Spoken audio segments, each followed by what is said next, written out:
La Bible sainte, Louis II 1910. Lévitique. Chapitre 1. L'Éternel appela Moïse, de la tente d'assignation, il lui parla et dit: Parle aux enfants d'Israël, et dis-leur lorsque quelqu'un d'entre vous fera une offrande à l'Éternel, il offrira du bétail, du gros ou du menu bétail.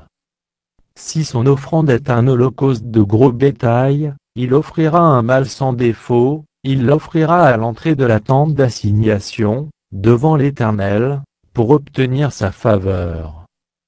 Il posera sa main sur la tête de l'holocauste, qui sera agréé de l'Éternel, pour lui servir d'expiation.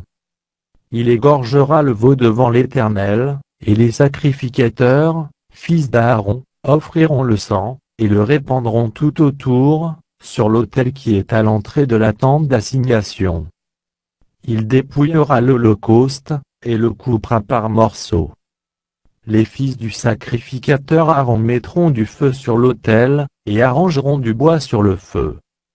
Les sacrificateurs, fils d'Aaron, poseront les morceaux, la tête et la graisse, sur le bois mis au feu sur l'autel.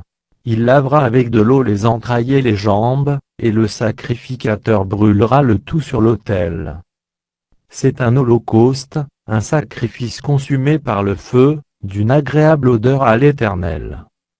Si son offrande est un holocauste de menu bétail, d'agneau ou de chèvre, il offrira un mâle sans défaut. Il l'égorgera au côté septentrional de l'autel, devant l'Éternel, et les sacrificateurs, fils d'Aaron, en répandront le sang sur l'autel tout autour. Il le coupera par morceaux, et le sacrificateur les posera, avec la tête et la graisse, sur le bois mis au feu sur l'autel. Il lavera avec de l'eau les entrailles et les jambes, et le sacrificateur sacrifiera le tout, et le brûlera sur l'autel.